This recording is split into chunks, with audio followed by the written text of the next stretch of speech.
안녕하세요. 목사고시 두 번째 파트입니다. 역사서, 시가서와 지혜서에 대한 부분입니다. 역사서와 시가서 그리고 지혜서는 전체 구약에서 두 번째에 해당되는 부분이죠. 이 부분을 우리가 천천히 살펴보도록 하겠습니다. 또다시 우리 구약의 전체 구조를 한번 살펴보겠습니다. 히브리 성경은 모세오경, 예언서, 성문서 세 부분으로 되어 있죠. 그래서 타낙이라는 말을 쓰고요. 70인역은 히브리 성경을 번역한 성경책입니다. 그리고 라틴어 성경, 벌게이트 또는 불가타 성경은 70인역을 다시 번역하게 되죠. 이런 가운데 70인역 성경 순서에 따라서 지금의 현재 우리나라 번역본 개역개정판이 형성되어 있습니다.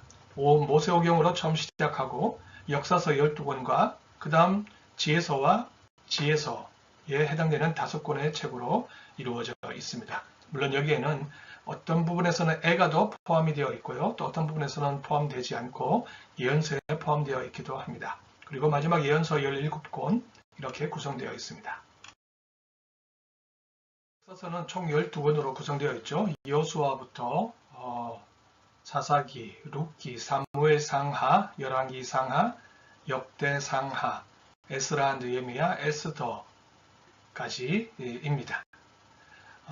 내용으로는 가나안 정착으로 시작하는 이야기가 여호수아에서 먼저 시작이 되죠. 그리고 사사시대 주전 1200에서 1012년경에 해당이 되는 사사시대를 거쳐서 왕정시대를 소개하고 있습니다. 처음 왕은 사울이고 그 두 번째 다윗 왕 때에 남북 단일 왕조가 처음 형성됩니다. 이후 솔로몬까지 지속되었다가 분열 왕국 시대를 초대하게 되는데 솔로몬의 아들 르호보암 그리고 그의 대적자 여로보암이 결국은 북남으로 갈라져서 분열 왕국 시대를 맞이하게 되죠.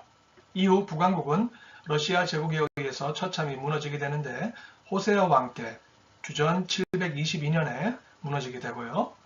남왕국 유다는 그 이후 약 150여 년이 흘러 바벨론에 의해서 무너지죠. 시드기야 왕, 즉 마따니아라고 하는 이름을 가진 시드기야 왕 때에 무너지게 됩니다. 이후 이스라엘은 바벨론 포로기에 접어들게 되고 주전 587년에서 539년 사이에 이 포로기가 지속되죠. 그리고 이후 페르시아가 바벨론을 점령하면서 페르시아 제국의 시대가 열리게 됩니다. 539년에서 마케도니아 왕 알렉산더가 등장하는 333년까지 페르시아가 점령하게 됩니다. 이후로는 성전 재건기에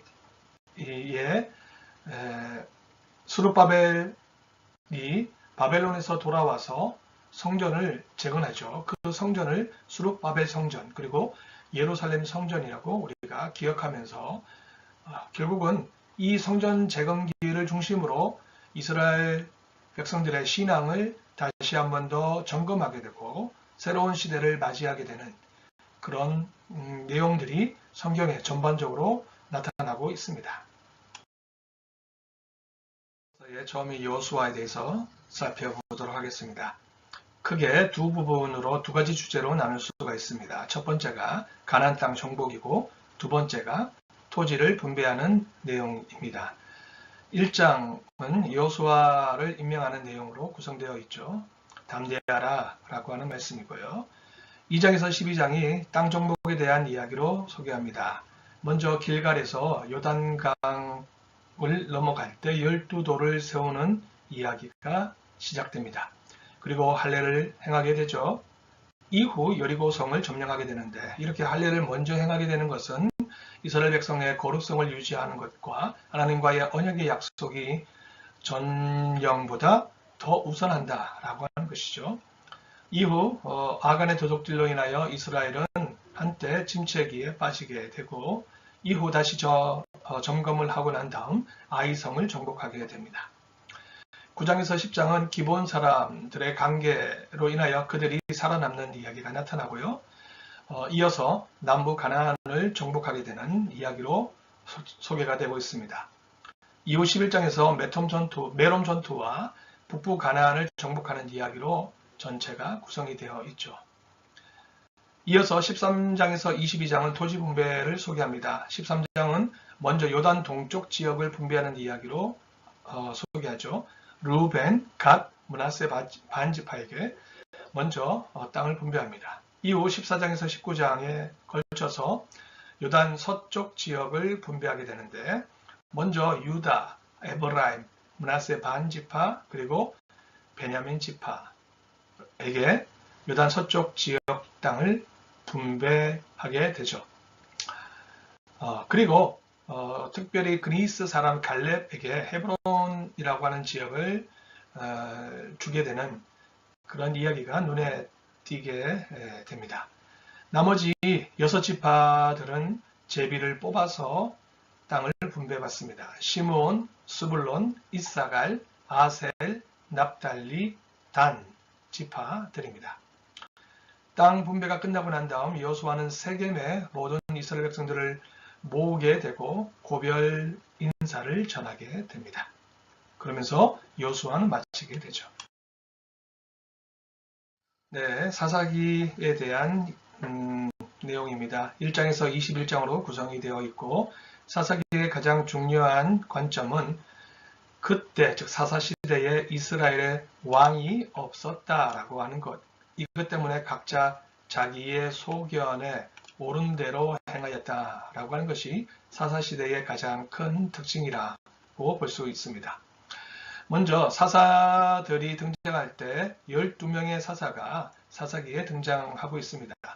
첫 번째 온니엘인데요. 메소포타미아 왕 구산 리사다임과 대결하고 있습니다. 두 번째는 에훗이고요. 모압 왕 에글론과 대립관계에 있습니다. 세 번째 삼갈은 블레셋과 전투를 벌이게 되고요. 네 번째는 여사사 드보라가 등장하게 되는데 가나안 왕 야빈과 대립하게 됩니다. 다섯 번째 기드온 사사인데요. 300명의 용사로 잘 알려져 있죠. 미디안 사람과 대립되어 있고요. 여섯 번째는 돌라, 간단하게 소개되고 있습니다. 일곱 번째 야일, 그리고 여덟 번째 입다. 입다는 선언을 잘못해서 딸이 죽음을 맞이하게 되죠. 블레셋과 암몬과 대립되어 있고요. 아홉 번째 입산, 열 번째 엘론, 11번째 압돈, 그리고 마지막 12번째 삼손이 블레셋과 대립되어 있습니다. 이 가운데 9장의 요담의 우화가 아주 흥미로운데 이것은 선택받지 못한 왕이 결국은 물러나게 되어 있다라고 하는 왕에 대한 비판 이야기입니다.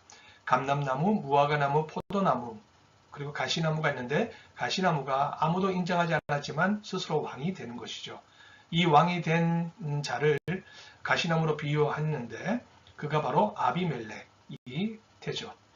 이렇게 사사는 왕이 스스로 되어지는 것을 비판하고 있는 내용이 있어서 매우 흥미로운 주제를 던져주고 있습니다. 이것은 이후에 사울, 다윗으로 시작되는 이스라엘 왕조 시대와 비교해 볼 때 큰 의미를 던져준다라고 말할 수 있죠. 이후 룻기서로 넘어가게 되는데 이렇게 자기 의견, 소견대로 행하는 가운데에 룻이 등장하게 되죠. 전체 4장으로 구성되어 있고 1장에서 소개하고 있는 것은 가족사입니다. 베들레헴을 배경으로 하는 엘리멜렉 집안 사람이 등장합니다. 그의 아내 나오미 그리고 두 아들이 있는데 말론과 기론입니다. 이후 모압 지역으로 가서 며느리 오르바 그리고 룻을 얻게 되죠.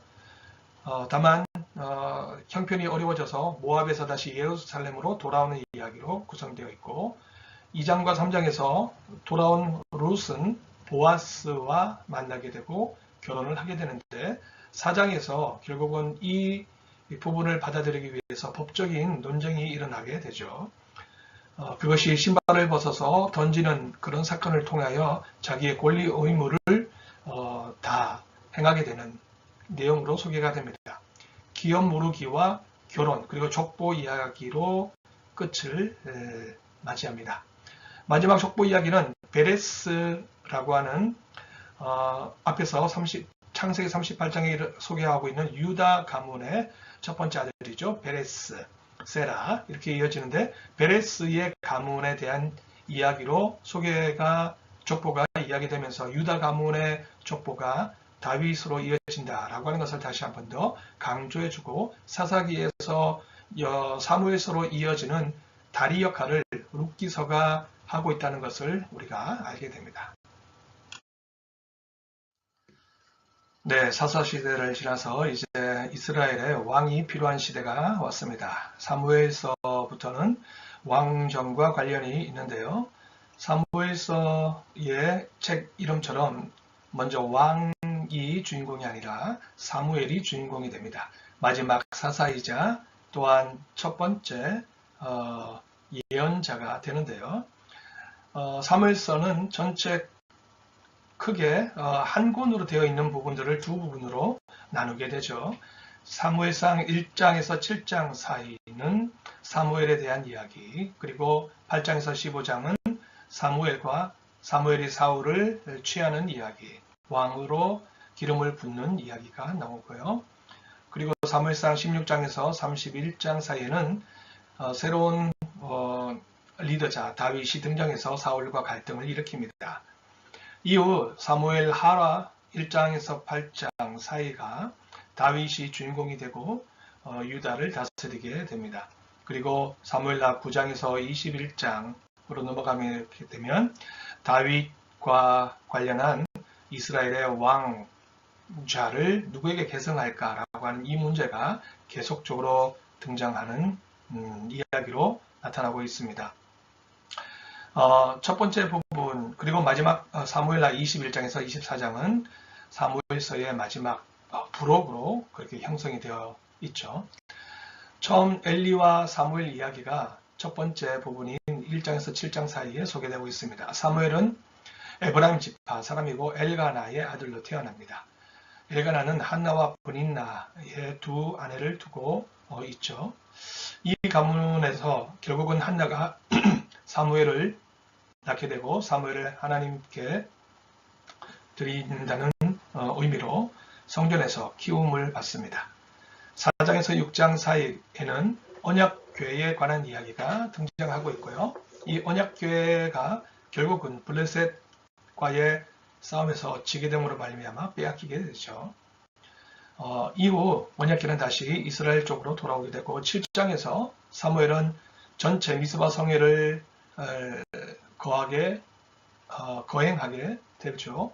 그리고 에베네셀에서 블레셋과 전쟁을 벌이게 되고 승리를 가져오게 됩니다. 두 번째 부분 사무엘상 8장에서 15장 부분은 사무엘과 사울의 관계를 나타내어주고 있죠. 사울은 가장 작은 지파 베냐민 지파의 사람 기스의 아들로 태어납니다. 그러나 사울은 힘은 건장하고 몸은 좋지만 매번 전투에서 패하게 됩니다. 13장 믹마스에서 패하고 그 다음 15장 아말렉 전투에서 또한 패하게 됩니다. 이렇게 점차 패하게 되자 사울은 다윗이라는 인물과 갈등을 입게 되는데 이 갈등은 계속적으로 다윗에게 왕권이 넘어가는 그런 순리 어떤 면에서는 왕권이 이양되는 듯한 내용으로 흘러가고 있습니다. 16장에서 다윗은 기름 부음을 받죠. 기름 부음을 받다라는 말은 메시아라는 히브리어 말에서 옵니다. 17장 다윗과 골리앗의 싸움이 일어나게 되고요. 워낙 잘 유명한 이야기죠. 그리고 18장에서 다윗은 사울의 딸 미갈과 결혼을 하게 됩니다. 결국은 왕족과 결혼하죠. 이후 다윗은 사울의 그 시기로 인하여서 아둘람 굴로 피신하게 되고 그곳에서 우두머리가 되죠. 많은 환난당하고 핍박당한 자들 그리고 가난한 자들의 우두머리가 됩니다. 24장은 엔게디 동굴에서 사울을 살려주는 장면이 나타나고요. 28장에서는 사울의 엔돌에 신접한 여인을 통하여 사무엘을 불러달라고 사울이 요청하는 장면이 나타납니다. 그리고 31장에서 길보아 전투에서 사울은 결국 죽음을 맞이하게 되고 그의 아들 요나단 역시 전사하게 되죠. 이후로 사무엘하로 넘어가게 되고 거기에서 유다를 다스리는 다윗의 모습을 볼 수가 있습니다. 1장에서 8장 이야기가 첫 번째 부분이고요. 그 중에 5장에서 예루살렘을 차지하게 되는 다윗의 모습을 볼 수가 있습니다.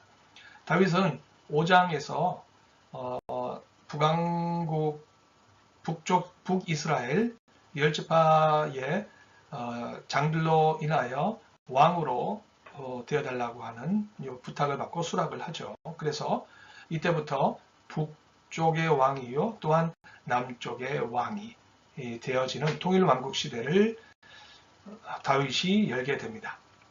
당시 예루살렘에는 여전히 여부스 족속이 살고 있었고 이 여부스 족속을 다윗이 전쟁을 통하여 물리침으로 말미암아 온전한 가나안 정복이 여기에서 마무리가 되죠. 7장은 나단이 다윗 가문을 영원한 왕조라고 예언을 하면서 다윗 왕조의 서막을 알리게 됩니다. 이후 사무엘하 9장 이후로부터는 다윗의 후계자 책봉과 관련한 이야기들이 계속 나타나는데요. 이를 가리켜서 다윗의 왕위 계승사라고 소개하고 있고 다윗의 왕위 계승사는 사무엘하 9장에서 시작해서 20장까지 그리고 잠깐 쉬었다가 열왕기상 1장과 2장에 계속되어지면서 이야기가 연결되어지고 있습니다. 그 사이에 사무엘하 21장에서 24장 부록 이야기가 소개되고 있는 것이죠. 중요한 것은 다윗이 밧세바 사건을 통해서 그가 나단의 책망을 받는다는 이야기가 중요하고요. 그리고 이후로 이 사건을 통해서 솔로몬이 태어나게 되는 것이죠. 이후로 형제들 간의 전투가 벌어지게 되고 그 형제들 가운데 압살롬은 다윗과의 전투를 통해서 왕위를 차지하려고 하는 욕심을 보입니다. 요압이 또한 드고아의 여인을 통하여 암논을 건지게 돼서 살아나게 되는 그런 일들도 일어나게 되죠. 열왕기서는 크게 상하로 구성이 되어 있고 시대적으로는 세 시대로 나눌 수가 있습니다. 통일왕국 시대, 분열왕국 시대, 그리고 남왕국 시대입니다. 열왕기상 1장에서 11장 사이에는 다윗이 솔로몬에게 왕위를 이어주고 솔로몬이 통치하는 통일왕국 시대를 보여주고 있습니다. 이후 열왕기상 12장에서 17장, 열왕기하 17장까지는 분열왕국 시대를 소개하고 있고요. 그 가운데 크게 세 부분으로 열왕기상 12장에서 22장을 소개하자면 엘리야를 중심으로 그리고 아합 왕과의 대립각이 매우 중요한 이야기로 흘러가고 있습니다. 엘리야는 갈멜산에서 바알 선지자 850명과 싸워서 이기게 되죠. 그러나 이세벨과 아합에 의해서 쫓기게 되고 이후 남부 지역으로 피신하였다가 다시 사르밧으로 올라오게 됩니다. 그때 사르밧 과부를 만나게 되죠. 그녀를 도와주게 됩니다. 이후 아합과 그리고 벤하닷이라고 하는 아합 왕과의 전쟁에서 아합 왕이 승리를 하는 이야기가 나타나고 있고 그래서 아합 왕은 나봇의 포도원을 차지하는 이야기까지 등장하는데 이것 역시 당시 율법에 의하면은 땅을 차지할 수 없다. 다른 족속의 다른 지파의 땅을 차지할 수 없다라고 하는 것으로 인하여 불법을 행하게 되는 그런 왕의 행포를 우리가 만나게 됩니다. 열왕기하 1장에서 8장 사이에는 엘리야와 엘리사 이야기가 주로 등장하고 있고요. 모압왕 메사가 남북 동맹 가운데 함께 연합하게 되는 이야기가 등장합니다. 이후 엘리사는 수넴 여인의 아들을 고쳐주게 되고 아람 장군 나아만을 치유케 하는데 큰 도움을 주게 됩니다. 그리고 도끼 사건과 같은 이야기들이 나타나게 되죠. 열왕기하 9장에서 17장 사이는 예후부터 북왕국 멸망에 이르는 이야기가 소개되는데, 예후는 아합 왕을 전멸시키므로 새로운 왕조를 세우게 됩니다. 그리고 중요한 전쟁이 일어나는데, 주전 735년경에 시리아 왕의 르신, 에브라임 왕의 당시 베가가 서로 연합하여서 위에서부터 내려오는 아수르를 대항하게 됩니다. 이때 남원국 유다의 왕은 아하스인데, 이 시리아 에브라임 연합군에 편성하지 않게 됨으로 말미암아 위험에 봉착하게 되죠. 이때 유다는 아수르에게 도움을 요청하게 되고, 도움 요청받은 아수르는 더 빠른 속도로 내려와서 시리아와 에브라임을 모두 점령하게 됩니다. 이때 호세아, 마지막 북왕국 이스라엘 호세아가 이 아수르의 침략에 의해서 마지막을 맞이하게 됩니다. 이후로 북왕국 이스라엘은 역사에서 사라지게 되고 남왕국 유다의 시대가 열려지게 되죠. 열왕기하 18장에서 25장 사이가 그 내용인데요. 여기에 주요한 왕은 히스기야와 므낫세 그리고 요시야 왕으로 우리가 기억해 볼 수가 있습니다. 히스기야 왕 때는 주전 700년을 전후로 3, 40년인데요. 이사야 예언자와 맞물려 있습니다. 당시 아수르의 왕 산헤립이 내려와서 라기스에 머물고 있었고요. 그때 랍사게를 통하여 히스기야 왕에게 항복할 것을 요청하게 됩니다. 그러나 거기서 끝까지 전투를 벌이고 하나님의 도움으로 말미암아 승리하게 되는 그런 귀한 일들이 일어나게 되죠. 이후로 히스기야는 몸에 병을 얻어서 기도를 하게 되고, 이사야는 그 기도의 응답으로 15년의 연장을 그에게 알려주게 됩니다. 이후로 요시야 왕 때에 이르러서 성전을 정하다가 율법책을 발견하게 되는 열왕기하 22장의 내용이 아주 중요한 포인트가 되고 있고요. 당시 요시야 왕은 주변국들의 전세로 볼 때 아시리아를 도우러 올라가는 애굽 왕 바로 느고를 중간에서 매복하였다가 이기게 되면 좋은 미래를 열 것이다 라고 예상을 했을 것입니다. 그래서 무기또에서 전쟁을 일으키게 되었는데요. 결국은 전쟁을 일으켰던 요시야는 거기서 사망하게 되죠. 이후로 급격하게 남왕국 유다는 쇠락하게 됩니다. 요시야의 아들 요아스가 왕으로 등극하게 되고 석 달 만에 죽음을 맞이하게 됩니다. 이어서 요야김을 대신하여 애굽이 세우게 되는데요. 요야김은 엘리야김이라는 명칭에서 요야김이라는 칭호를 쓰게 되죠. 이후로 3년 뒤에 바벨론이 침략을 하게 되고 거기서 요야김은 죽음을 맞이하게 됩니다. 이후로 그의 아들 요야긴이 등극하게 되고 요야긴은 3개월 만에 바벨론으로 포로를 당하게 되죠. 이후로 바벨론은 마따니아라고 하는 요시야의 또 다른 아들을 왕위로 등극하게 하면서 시드기야라는 칭호를 얻게 합니다. 이런 이야기를 통해서 결국은 마지막 시드기야를 통하여 이스라엘 남왕국 유다가 무너지게 되고 열왕기하의 이야기는 끝이 나게 되죠. 사무엘서와 열왕기서의 역사 기록과는 조금은 다른 시각에서 소개하고 있는 것이 역대기서입니다. 역대기는 상하로 이루어져 있고 1장에서 9장 아담에서 사울로 이어지는 족보를 소개하고 있습니다. 이어 10장에서 29장은 사울의 죽음과 다윗의 등극으로 이야기되어지고 있고요. 역대 1장에서 9장은 솔로몬 왕국 시대가 열려짐을 소개합니다. 역대하 10장에서 36장 사이는 유대 왕들의 역사가 이어지고 그 중에 마지막 부분에서 고레스 칙령을 소개함으로 말미암아 이스라엘 백성들이 바벨론 포로기를 경험하고 이후 페르시아 시대가 왔음을 역대기가 알려주고 있습니다. 그러므로 역대기는 과거에 관심을 두지 않고 미래에 관심을 두면서 어떻게 이스라엘 백성들이 다시 하나가 되어서 새로운 미래를 열어갈 것인가, 이 부분에서 가장 중요한 예루살렘 성전을 중심으로 역사를 되짚어 보아야 할 것이다 라고 하는 관점으로 새롭게 기록하고 있습니다.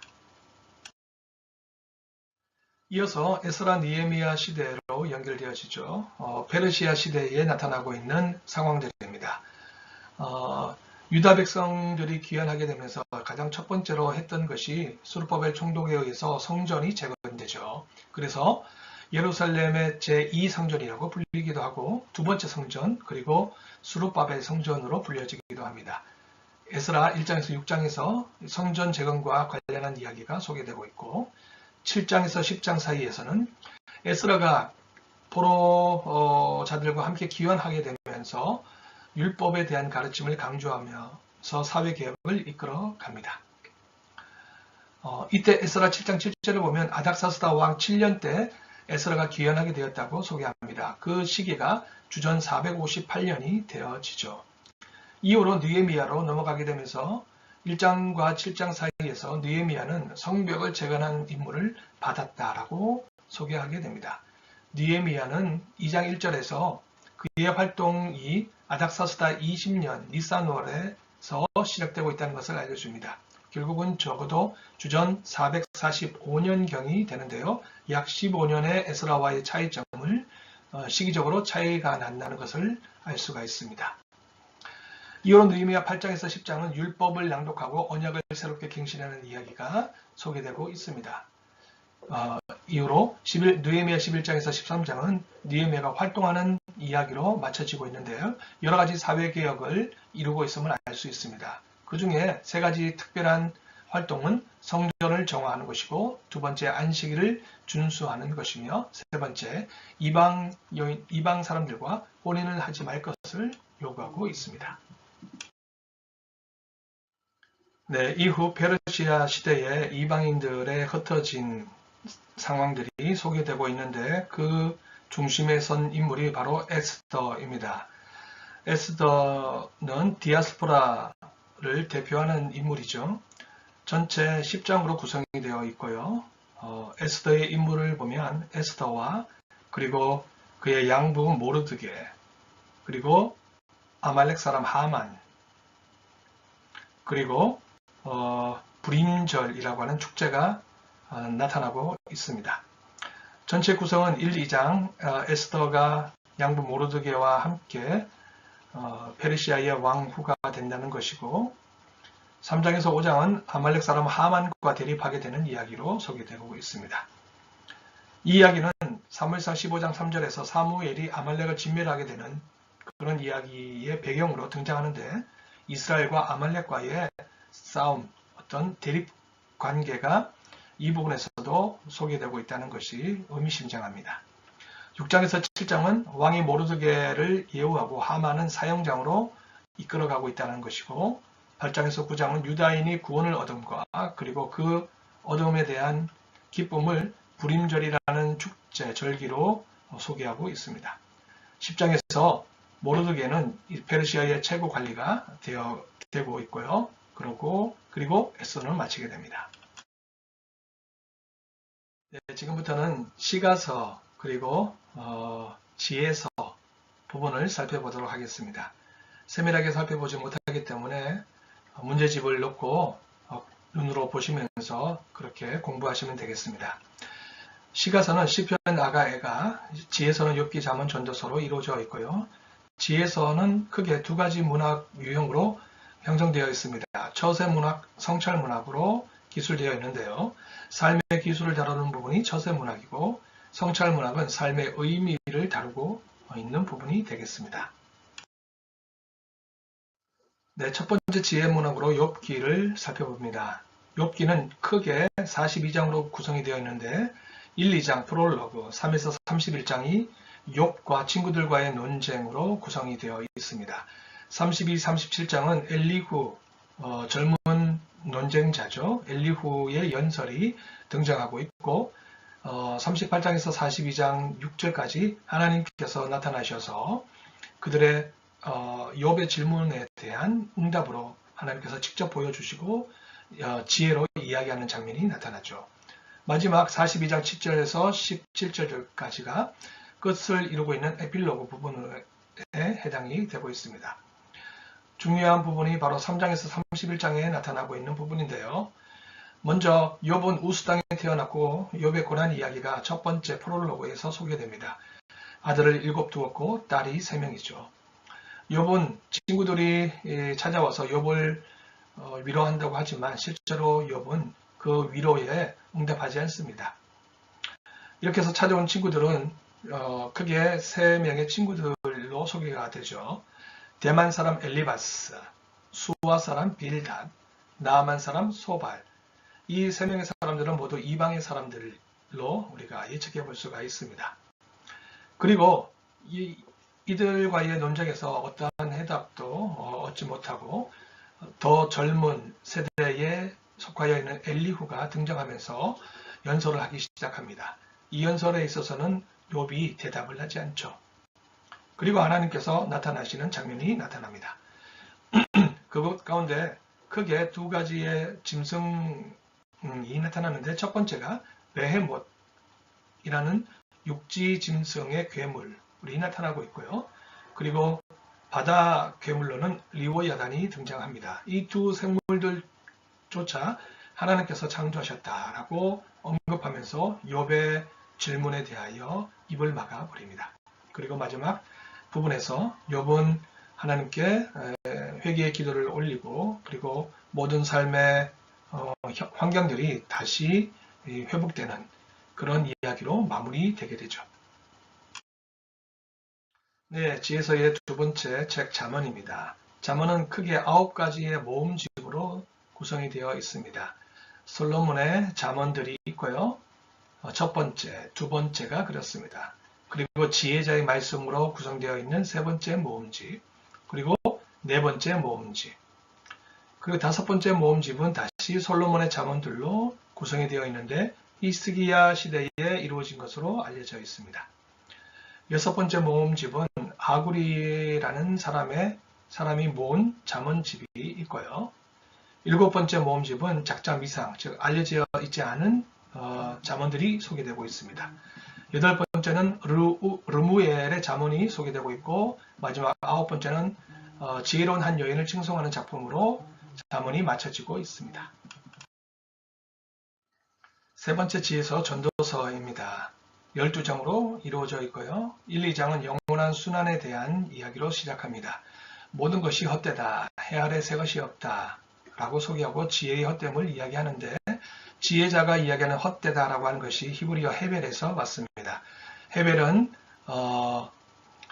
아벨, 가인의 동생 아벨의 이름으로 또 소개가 될 수 있습니다. 같은 용어예요. 그래서 안개와 같다라고 하는 그런 의미가 있습니다. 그런 의미가 이제 헛됨이라는 단어로 번역이 되어 있는 것이죠. 3장에서 6장은 모든 것은 동일한 운명을 가지고 있다라고 하는 지혜자의 음성을 들을 수가 있습니다. 7장에서 9장은 이 세상에서 그러므로 먹고 마시라. 왜? 너무 빨리 지나가기 때문이고 안개와 같은 인생이기 때문에 내일을 알 수가 없고 그래서 지금 현재 주어진 나의 시간을 즐겨라 라고 하는 것이 지혜자의 핵심입니다. 이것을 통해서 9장 1절에서 6절 사이에 죽음을 기억하라. 삶의 의미를 더욱더 가치를 맞이하기 위해서는 죽음에 대한 문제가 해결돼야 되잖아요. 그래서 죽음을 기억하라. 그리고 7절에서 10절은 까르페 디엠, 오늘을 즐겨라, 나를 즐겨라, 생을 즐겨라, 목숨이 붙어있는 그 현재의 삶을 즐겨라 라고 하는 지혜자의 목소리가 들립니다. 마지막으로 10장에서 12장은 지혜로운 규범을 소개해주고 있고 핵심 구절은 11장 9절에서 12장 8절 마지막 부분이죠. 젊을 때의 창조주를 기억하라 라고 하는 것이 전도서의 가장 중요한 주제입니다. 부분 시편에 대해서 살펴보겠습니다. 크게 5권으로 구성이 되어 있죠.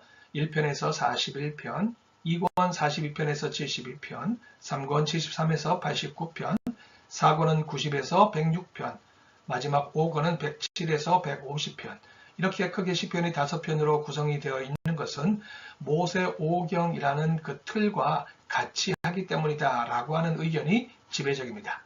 먼저 1권, 2권, 3권은 각각 마지막 부분에서 아멘, 아멘 하면서 끝이 나고 있고요. 제4권의 마지막은 할렐루야로 끝이 나고 있습니다.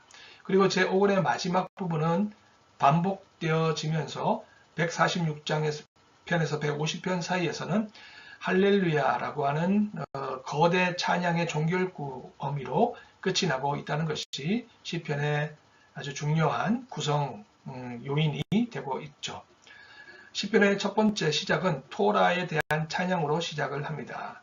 그리고 각각 다양한 시의 형태들이 등장하고 그리고 시의 종류들이 등장합니다. 제왕시, 다윗시, 고라시, 아삽시, 그리고 신뢰시, 야훼 등극하는 왕시, 참회시, 찬양, 감사시와 같은 시들, 그리고 율법 또는 토라시, 순례시, 역사시 이와 같은 시들의 다양한 모습들이 시편에서 기록되고 있습니다. 시가서 두 번째 아가서입니다. 사랑의 노래라고 부제가 달려 있죠. 이 노래는 크게 솔로가 있고 그리고 2명이 부르는 듀엣이 있고요. 여러 명이 부르는 합창이 있고요. 남녀가 부르는 노래가 있고 남자들만의 중창이 있고 여자들만의 중창이 있는 그런 시로 구성이 되어 있습니다. 사랑을 노래한 아름다운 노래죠. 첫 부분부터 사랑을 호소합니다. 그리고 목장에서 만나기를 소망하고 이후 1장 9절에서 2장 7절 사이에 사랑의 듀엣 2명이 부르는 거죠.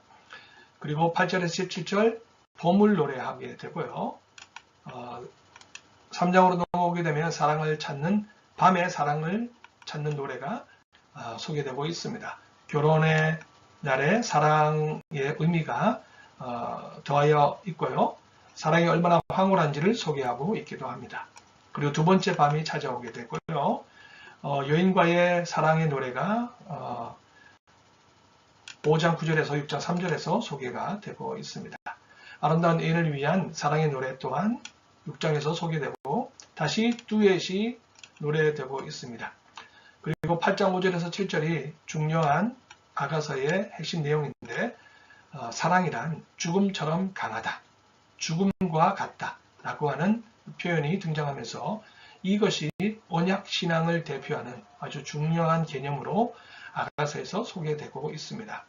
어린 누이 동생을 노래하고 있고요. 두 포도밭에서 노래하고 있는 시가 연이어 나타나고 있으며 마지막으로는 둘만의 사랑을 위한 노래로 아가서가 끝이 나고 있습니다. 네, 시가서 세 번째 에가입니다. 에가는 예레미야라고 하는 별칭이 담겨져 있는데요. 예레미야의 에가, 슬픔의 노래입니다. 에가는 에카라는 단어에서 왔는데요. 통곡의 소리를 발휘할 때 나타나는 그런 소리죠. 그래서 에카라고 불렸습니다. 어찌하여 이런 의미를 가지고 있습니다. 전체 5장으로 구성되어 있고요. 예루살렘이 무너진 것을 통곡하는 노래로 시작을 합니다. 주전 587년에 무너졌죠. 이 두 번째 장에서는 야훼의 진노와 백성들의 슬픔을 이야기하고 있고 그런 이스라엘 상황이 마치 인육을 먹는 듯한 카니발리즘화 되어 있는 내용들로 소개가 되고 있습니다. 세 번째는 시인이 당하는 고난 그리고 하나님의 긍휼이 필요하다는 것을 노래합니다. 포로기 상황을 이야기하고 있는 것이죠. 네 번째 장에서는 포위되어지고 다섯 번째 장에서는 정복당한 백성이 하나님께 기도를 올리는 노래로 소개되고 마치고 있습니다.